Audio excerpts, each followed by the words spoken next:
좋아요, 구독. 네, 안녕하세요. 정혜선 전문가입니다. 자, 지난 금요일 시장 한번 복귀해 볼까요?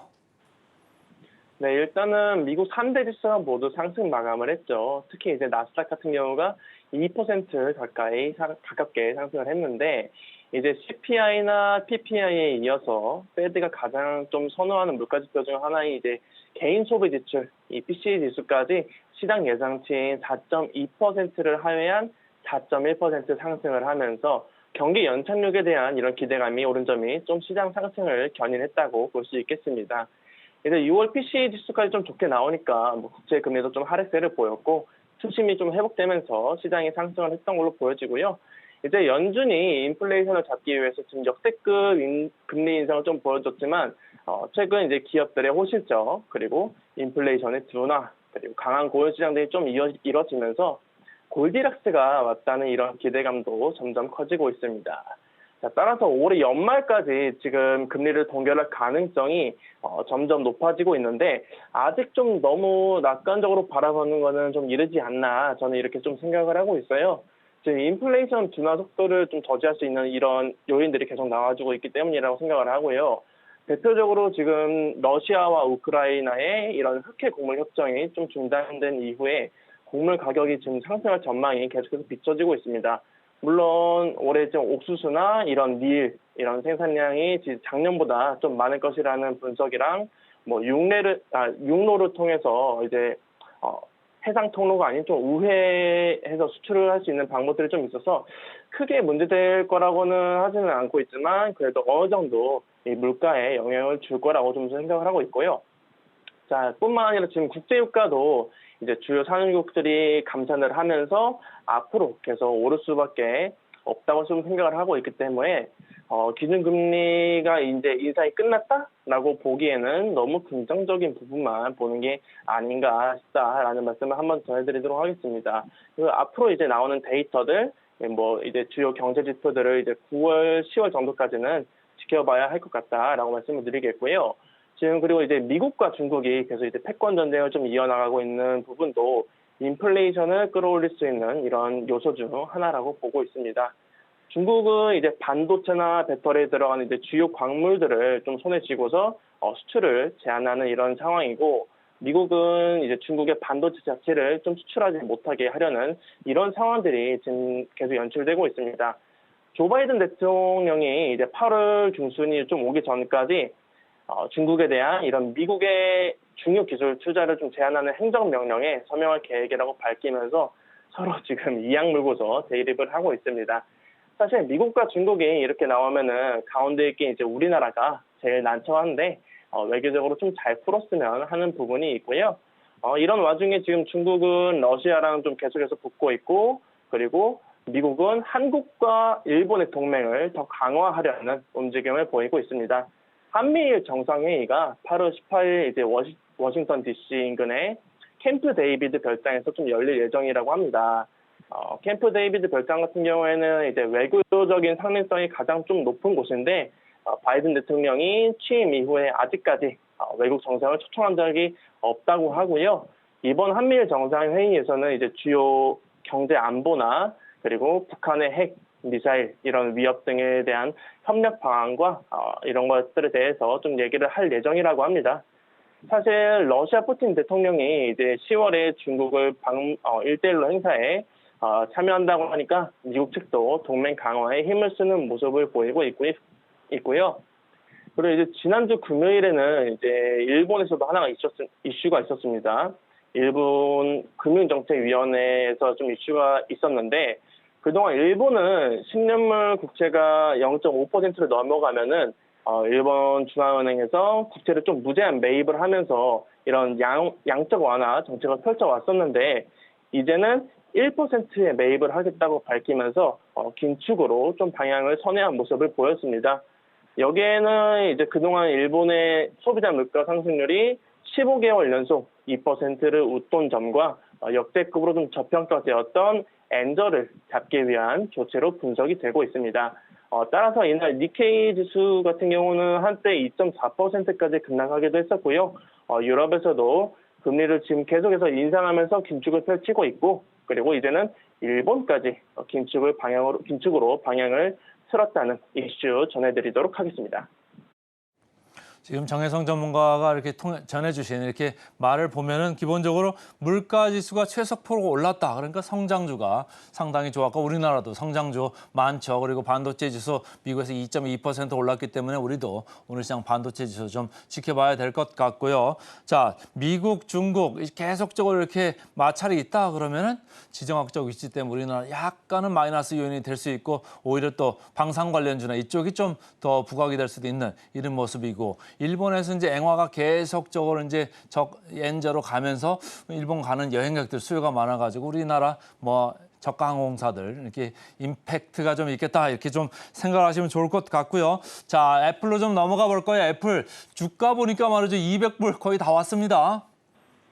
네, 지금 이제 $200를 눈앞에 두고 있는 애플인데 애플 주가가 종가 기준으로 또 사상 최고치를 찍었습니다.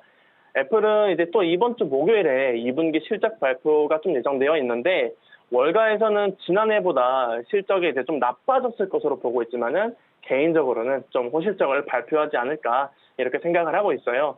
일단 4월부터 6월까지 이제 미국 내에서 아이폰 점유율이 55%로 지난 1분기보다 3%포인트 높아졌다고 하고요. 특히 이제 10대들 사이에서는 이제 아이폰을 사용하지 않으면은 뭐 가난하다거나 루저로 보는 이런 낙인들이 좀 형성이 되면서 점유율을 끌어올렸던 점이 호실적을 내놓을 것으로 좀 보고 있습니다. 그리고 애플은 지금 올해 들어서만 거의 50% 넘게 상승을 했는데 이 상승세가 이제 인도 시장을 공략하고 있는 점이나 앞으로 나올 이제 비전 프로 그리고 애플 GPT 등에 이어서 좀 이 상승세가 계속해서 이어질 것으로 좀 전망을 하고 있습니다. 그리고 이날 인텔도 6% 넘게 급등을 했죠. 인텔도 6% 넘게 급등을 했는데 잠시만요. 네. 이제 인텔이 2분기 실적을 발표를 했습니다. 매출액은 지금 6개 분기 내내 좀 감소를 하고 있지만은 시장 예상치보다는 좀 상회를 했고 이제 순이익 같은 경우에도 적자에서 흑자로 돌아섰다고 밝혔습니다. 그리고 반도체 관련주들이 이날 전반적으로 전부 다 괜찮았는데 필라델피아 반도체 지수도 이날 2.2% 상승을 했고요. 이런 와중에 지금 AMD는 2028년까지 인도에 4억 달러 가량을 좀 투자하고 벵갈루루라는 이제 기술 허브 지역에 최대 규모의 디자인 센터를 건설을 하면서 3,000개의 엔지니어링 일자리를 창출할 거라고 밝혔습니다. 지금 애플도 그렇고 이제 전 세계적으로 제 인도 시장에 관심을 갖고 있는 모습들을 보여주고 있고요. 그리고 이날은 좀 팔란티어라는 기업이 팔란티어라는 이제 빅데이터 분석 소프트웨어 업체가 시장에서 좀 많은 관심을 받았습니다. 이제 월가의 유명 분석가 웨드부시라고 하는 사람이 이제 팔란티어를 AI 업계의 메시에 해당한다면서 극찬을 좀 퍼부었었는데요. 웨드부시가 이제 팔란티어를 가장 좋게 본 점은 이제 고객과 협력해서 대폭을 좀 배포를 하면서 작업 흐름도 최적화할 수 있고 개인정보 보호 기능을 좀 통합해서 운영 결과를 신속하게 생성할 수 있다는 점에서 향후 10년 동안 AI 혁명의 주요 플레이어가 될 거라고 했습니다. 팔란티어 같은 경우에는 최근에 이제 마이크로소프트와 파트너십을 체결하기도 했는데 앞으로 얼마나 성장할지 한번 지켜보자라고 말씀을 드려보도록 하겠습니다. 자, 팔란티어까지도 이제 얘기를 했습니다만 지금 뭐 오늘 크게 언급은 안 했습니다만 테슬라도 많이 올라갔고 넷플릭스도 그랬고 그리고 태양광 업체죠. 퍼스트솔라 여기도 주가가 많이 올라가지고 오늘 관련돼서 우리나라 주가도 좀 볼 필요가 있겠다 이런 생각을 좀 해보고요. 자, 비트코인 쪽으로 좀 넘어가 볼까요? 네, 비트코인 같은 경우에는 지금 계속해서 좀 지지분한 모습을 보이고 있습니다. 뭐 이쯤 되면은 한번 좀 큰 상승폭을 보이면서 이제 좀 튀어올라줄 타이밍이 오지 않았나 싶기도 한데 여전히 3만 달러를 뚫지 못하고 지금 계속 횡보하는 흐름을 보여주고 있고요. 우선 지금 박스권을 형성해 나가는 모습은 좀 당분간 계속해서 이어질 것으로 보입니다. 지금 시장에서 비트코인은 좀 크게 튀어오르게 할 만한 이제 큰 이슈가 없기 때문이라고 생각을 하고요. 오히려 좀 하락폭을 더 키우지 않는 점에서 긍정적으로 봐야 하지 않을까 싶기도 합니다. 그리고 이번 주말에도 이제 일부 알트코인들이 큰 폭으로 상승을 했다가 다시 윗꼬리를 달면서 10% 넘게 하락하는 모습들을 확인할 수가 있는데요. 다시 말해서 이제 급등한다고 이 코인도 60%, 70% 상승할 거라고 고점에서 매수하지 말아라. 어차피 이 코인은 시청자 여러분들이 가지고 있던 코인이 아니었기에 수익을 낼 수 있는 확률은 지극히 적다. 이런 코인들로 수익을 낼 수 있는 사람들은 좀 극히 드물고 굳이 리스크를 안으면서 투자했다가는 이제 계좌가 좀 크게 다칠 수 있는 시장이다라고까지 한번 말씀을 드려볼게요. 자, 암호화폐 시장 좀 이제 주목을 해봐야 되는데 제가 이제 주말에 이렇게 뉴스를 외신을 보다 보니까 축구 선수죠 메시 선수가 미국으로 갔지 않습니까? 근데 유니폼에다가 크립토 커런시 관련되는 이제 광고 이런 거 문양을 넣어가지고 야 여기 좀 좋아지는 거 아니냐 이렇게 뉴스를 좀 만들고 있는데 바이낸스도 보니까 말이죠 뉴스를 계속적으로 만들어내고 있어요. 네, 이제 바이낸스도 뉴스가 또 나왔는데, 이제 전 세계 1위 암호화폐 거래소죠. 바이낸스가 미국 상품선물거래위원회, CFTC가 제기한 소송에서, 법원 측에 좀 기각을 해달라고 이렇게 요청을 했습니다. 미국 상품선물거래위원회는 이제 지난 3월에 바이낸스가 상품거래 규정 핵심 조항 8개를 좀 위반한 혐의로 기소를 했었는데, 이제 바이낸스 측에서는 이 혐의 중 일부가 CFTC의 관할을 넘어섰다는 이유에서 기각을 요청했다고 하는 이슈가 있었고요. 그리고 지금 유럽연합의 이제 가상자산 규제법, 저번에 말씀드렸던 이 미카의 도입으로 프랑스가 지금 크립토 허브로 떠오르고 있습니다. 최근 프랑스 파리에서는 발전적인 규제 환경이나 웹3를 발전시킬 이런 인재, 그리고 우호적인 펀딩 환경 등에서 계속 부각을 받고 있는 국가 중 하나고요. 이런 이유들 때문에 다른 국가들이 지금 가상자산이 시장이 좀 겨울을 맞고 있는 와중에도 프랑스만은 지금 가상자산 시장의 규모가 좀 줄지 않았고 회복 탄력성도 뛰어났다는 이런 분석이 있었습니다. 아무래도 프랑스 내에서 이제 가상자산 사업을 포용하는 이런 태도나 그리고 투자들을 계속 보이고 있어서 시장이 앞으로 더 커지지 않을까 이렇게 전망을 하고 있고요.